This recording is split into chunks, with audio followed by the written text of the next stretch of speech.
Creating graphs in Google Sheets is actually incredibly easy, especially because Google kind of does a lot of the work for you. Now, one of the things you really need to start with is knowing what type of graph or chart that you want to create that's going to best illustrate your data. There's generally four main types that you'd be looking for. A pie chart, which is going to show you kind of pieces out of 100%. So if you've done something where you're looking at, parts of a total number of something, that's what you're going to probably want to use.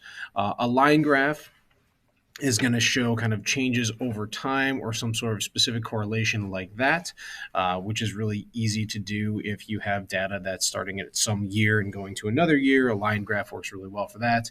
A scatter plot is going to show trends in data, typically with two variables. So a variable that typically one influences the other, but it's not necessarily linear like time.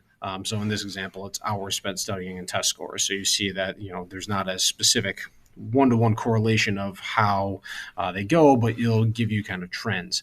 And then lastly is a bar graph where you have kind of categories, and using that you can create the different height bars to kind of compare. So the way to do this is actually really simple. You highlight the data that you want to include, which does include your headers, because you want to have labels for your data. Then you can do one of two things: either go to Insert and Chart, or come over here to this icon that is the Insert Chart icon and simply click on it. More times than not, Google will be able to reliably predict your graph type based on the data that you have. So if it predicts something that you don't want, you can always change it. If I didn't want a pie chart for this, I can come here and really choose anything. But since the pie chart is kind of the best representation there, I'm going to use it. I can resize and change a lot of the stuff in here. I can customize this. Right off the bat, if we go to chart style, I can do things like make this three-dimensional. So we did a different view of it. If I come here to where it just says pie chart, I can go in here and I can talk about what I want my labels to be. If I want them to be, the value and the percentage, we see that in there. So it just gives a little bit of piece of information.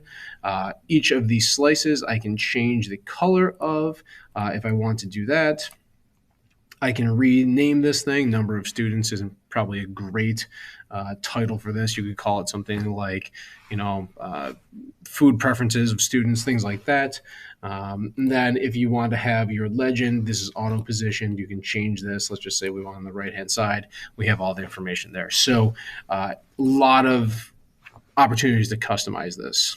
Okay, I'm going to kind of shrink it and get out of the way here. Same thing can happen for our line graph. If we go in here, same process. I hit Insert Chart. It is going to kind of detect right away that I want a line graph, again, because the data kind of fits that pattern. We can go in. If I wanted to change this, I could change it. Right now, it looks pretty good. A handful of things I can do.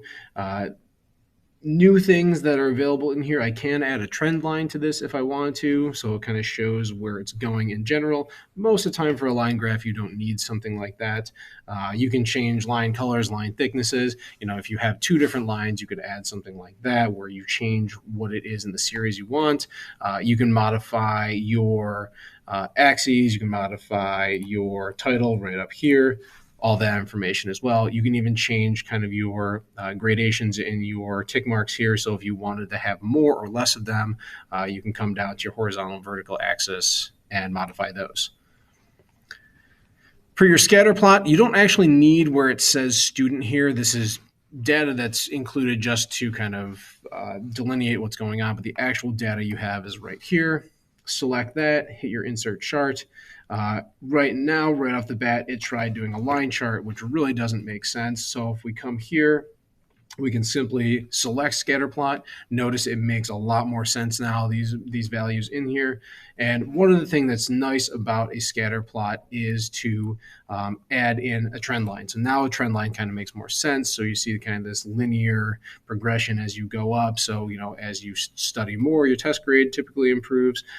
If you don't necessarily want a linear one, you can change this thing. So if it's exponential, polynomial, really logarithm, any of those other options to kind of show your point, you can put those in there as well. And again, same sort of other modifications can be made to the title, axes, and all those things. Lastly, our bar graph, same process. We select the information, hit insert chart, and it pops up with all of our information here. Very simple. Again, you can change this thing. If you really wanted to go bar chart from the side instead of these columns, you could do that. We can come here, with a star child. You can make this again 3D if you want to kind of look a little bit fancier or anything like that. You can change your background colors. Most of the same information as we go through all of these things in terms of color and everything like that. So if you didn't want blue, you wanted red, you can change, your color there, to anything you wanted. But that's in essence how we're going to make all of our charts and graphs. And then when you're ready to do something with them, you can always just come here and hit copy chart, and you can then paste that into any other Google product, or you can even move these things, print them, move them to their own tabs here, download them, lots of information as well. So that is how you create graphs in Google Sheets.